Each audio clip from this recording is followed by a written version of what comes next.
Okay, in today's video we are going to begin the adventure of Zorn. Are you ready? Hi guys, it's that Rachel. I wanted to talk today about the Zorn palette. I have been looking at this palette off and on. I find it fascinating as a limited palette because it's so hard to use. I know that sounds kind of counterintuitive. Wouldn't we want a limited palette that is easier to use? But I just feel like a challenge is always kind of exciting.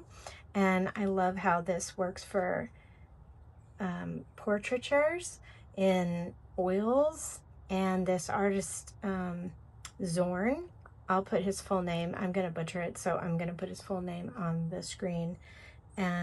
With some of his paintings, he was the kind of spearheader for this limited palette, and it was the way that it was because of a limit that he did not self-impose.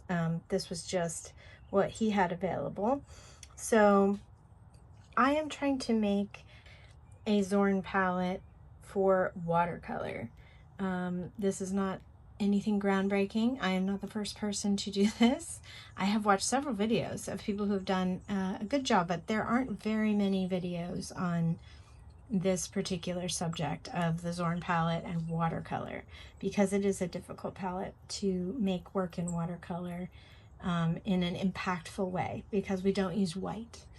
So the Zorn palette is, for those who don't know, yellow, ochre, vermilion, and black. It should be ivory black, but I substituted Payne's gray just because ivory black, it would be really ugly. I tried it. It didn't look good. So, hey, this is my thing. I'm experimenting the way I want.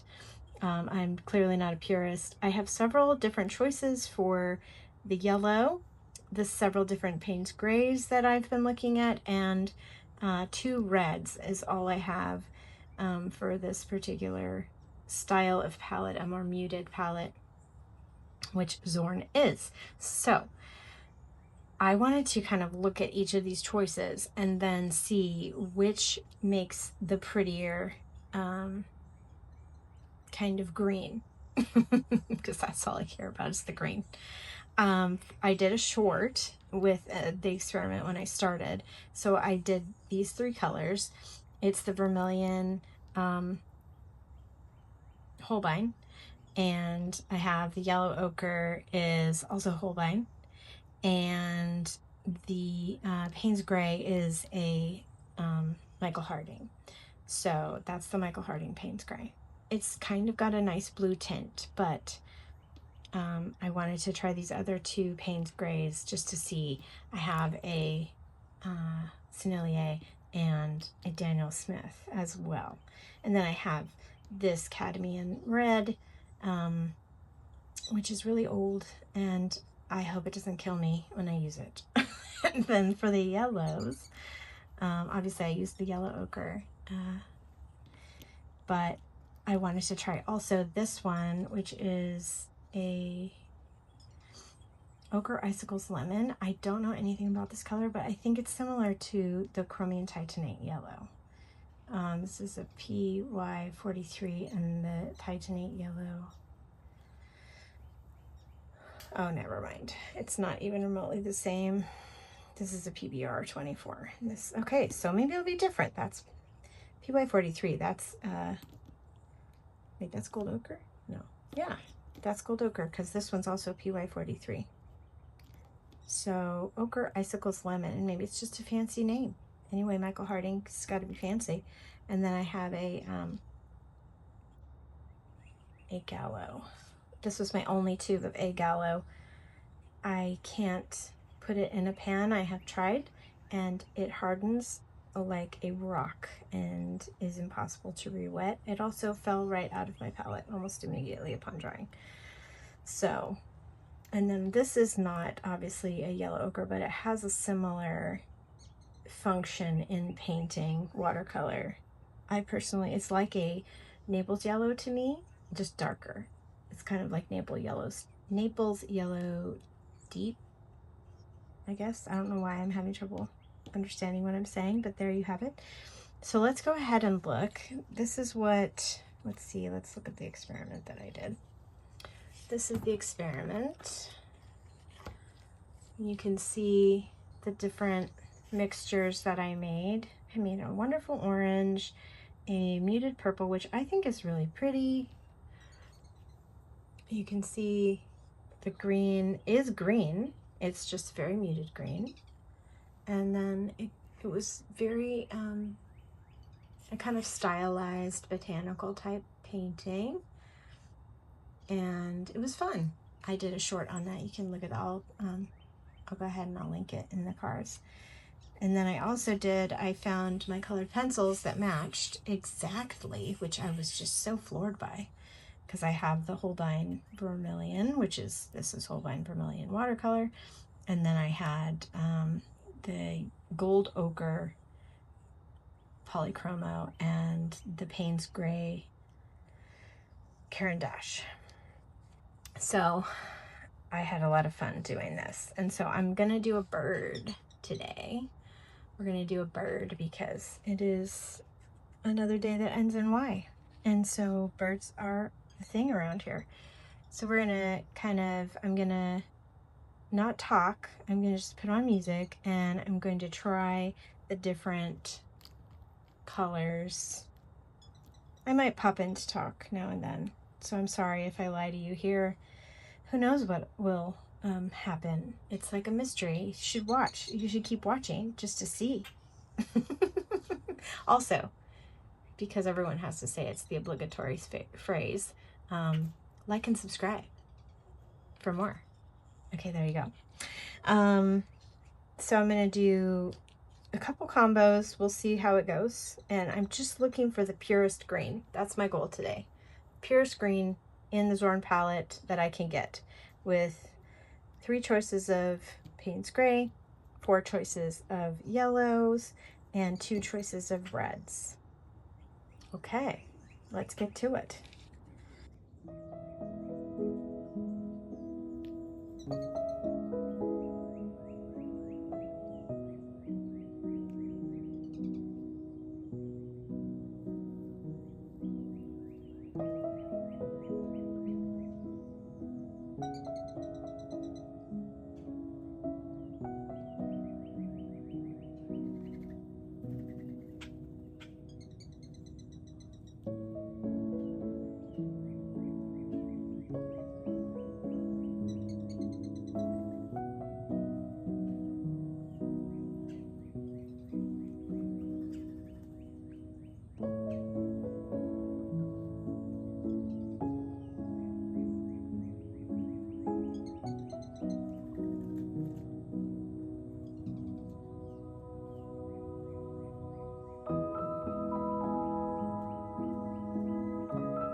that was all the yellows. I gotta write on here, this was the Gallo. The Gallo was having binder issues, as you saw. This is the Michael Harding Icicles Lemon. And I got it all mixed up. I put the one that I mixed with the Daniel Smith Payne's Gray Bluish. I put with the Michael Harding, but that's the Michael Harding. Not much difference, if I'm being perfectly honest. These are all very similar. This one was interesting though. It granulated quite heavily. I don't know if you can see that, but it has definitely some kind of separation you can see went to the edges. Now, I'm guessing it's actually the yellow ochre because these all kind of did that, the Holbein yellow ochre, which is so unique and interesting. I actually really liked the Selenier with the Holbein yellow ochre. I feel like this one is just, I don't understand what happened here. This is the one I did in my my experiment prior. So it's the Michael Harding, which I like. I like that. It's a very olivey green, and this is a nice gray green. But I do like this one. I am not a fan of any of the titanate, nickel titanate, just because I don't know. Oh, sorry, my dog. I don't know, kind of. This one's good, but it's very similar to that one.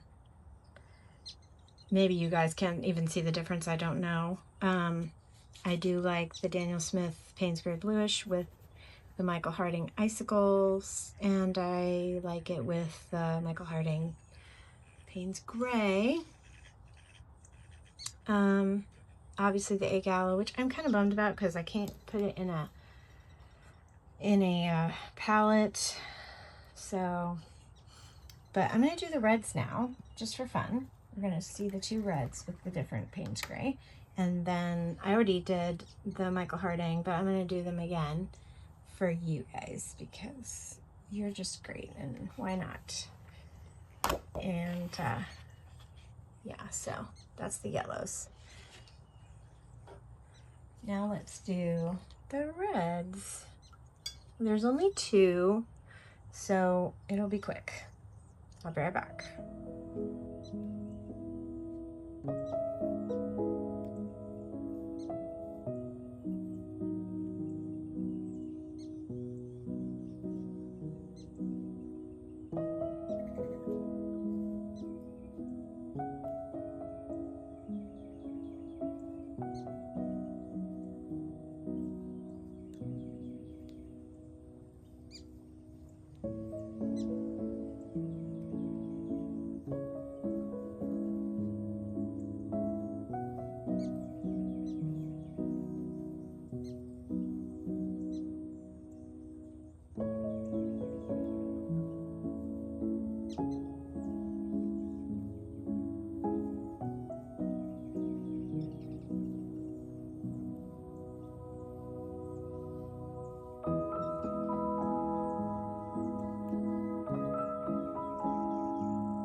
Okay.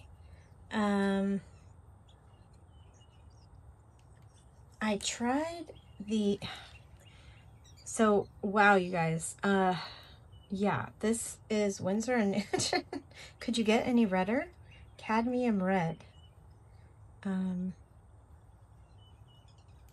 Yeah, wow. I'm looking for the, oh, PR 108. Cadmium red. It's very, very red. I don't use cadmiums, so I've never actually used a cadmium red, and I mean, that's beautiful, like the red itself, but then looking at the purples, you can see the difference because this is a cooler red than the vermilion, and it really allows these Payne's grays to make these purples much more smoothly as they come together. You can definitely see the Payne's grays that I have are granulating. I did not know that Payne's gray granulated, but I guess if it has ultramarine in it, it's going to. Ultramarine blue, it will. I haven't looked at my... This one really is beautiful. That's the Sennelier. I love Sennelier Payne's gray. And it's got such a deep mass tone to it. But this one and that one, I mean, look at that reddish brown, and the purple is just gorgeous. I think I like that combination a lot. So I went ahead and I did the yellows that I liked. This is the Michael Harding Icicles Lemon, Ochre Icicles Lemon. This one is the Holbein Yellow Ochre. Yeah, and I loved the way that, but this one too was basically the same. So I really liked that. Okay, so our Zorn palette, I think we have it. Drum roll, please. I don't know if cadmium red, if it's supposed to be cadmium red light, I believe. Let me look this up. Hold on. One eternity later. Okay, yeah, it's supposed to be cadmium red light. So I don't have that. But do you think this is cheating? I feel like it's cheating a little. Because vermilion's more like cadmium red light. But this made such pretty purples and beautiful oranges. So I think I'm gonna do my bird in the cadmium red, and I can't believe this worked so well. Wow, Winsor Newton for the win. Am I right? So these are the ones I picked. We've got Sennelier, Payne's Gray, Michael Harding Payne's Gray, Ochre Icicles Lemon, PY43, Yellow Ochre, this is Holbein, and it's PY42, and this is Cadmium Red. So I'm thinking, as I'm looking at them, as I swatch them out individually, I'm gonna go with the Cadmium Red, which I am loving. I gotta get more of that. You guys, how have I not been using that? Because cadmium is poison. I can just not drink my paint water and I'll be better. I won't rinse my paintbrush in my coffee. Then I can have cadmium paints. I think I'm gonna go with the Yellow Ochre of the Holbein. I like the clarity of the yellow better than the yellow of the Ochre Icicles Lemon. So we're gonna go with these two. And I like the Payne's Gray of the Michael Harding the best.